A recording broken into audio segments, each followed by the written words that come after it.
ছোটবেলা থেকে চানাচুর বলতে আমার একটাই পছন্দ, মুখরোচক, স্বাদে স্বাস্থ্যে। ভালো খান, সুস্থ থাকুন। মুখরোচক, ভালোবাসার ৭৫ বছর। সদস্য, নতুন সোনা। হ্যাঁ, ডেফিনেটলি। আগে তুমি বলো। দেখো, আমি তো বলেছি, এর আগেও বলেছি, জয়ের সাথে বলেছি, দীপার সাথে বলেছি। এবার তুমি বলো তোমার এখানে এসে কেমন লাগছে, বা লুক সেট হলো। তুমি আজকে বোধহয় ফার্স্ট শুটিং।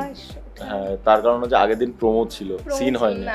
আচ্ছা, তুমি বলো তোমার কেমন লাগছে? আমার তো ভালোই লাগছে।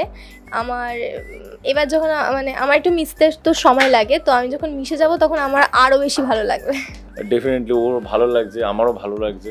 তো সমস্ত ভালো লাগা মিলে গিয়ে যেন ভালো কাজ হয়, সেটাই সবসময় আমাদের প্রত্যেকের টার্গেট থাকে। নিজেদের কাজ যেন আমরা ভালোভাবে করতে পারি, তো এটাই আর কি। না, আমার কথা হয়নি, কিন্তু এর আগে যেই সোনা করতো বা রূপা করতো তাদের সাথে আমার দেখা হয়েছে, বাট কথা হয়নি।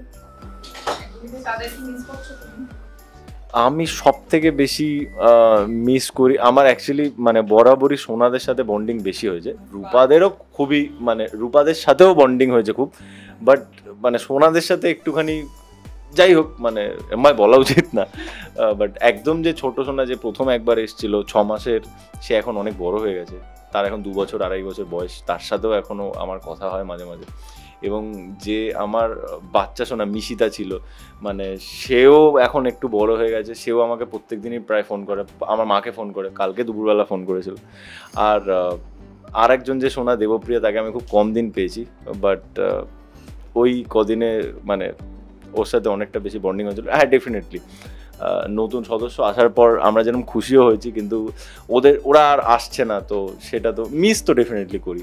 দর্শকদের এটাই বলবো যে আমার হাতে যেটুকু আছে, আমাদের হাতে যেটুকু আছে, সেটা হচ্ছে আমাদের স্ক্রিপ্টটা এবং আমাদের কাজ। সেটা আমরা নিষ্ঠাভাবে করার চেষ্টা করব। ওর বাইরে তো আমাদের হাতে কিছু নেই, তো আমার হাতে যেটুকু আছে আমি করার চেষ্টা করব। বাকিটা আপনারা এতদিন ধরে ভালোবাসছেন, আপনারা ভালোবাসুন, এটাই রিকোয়েস্ট করব।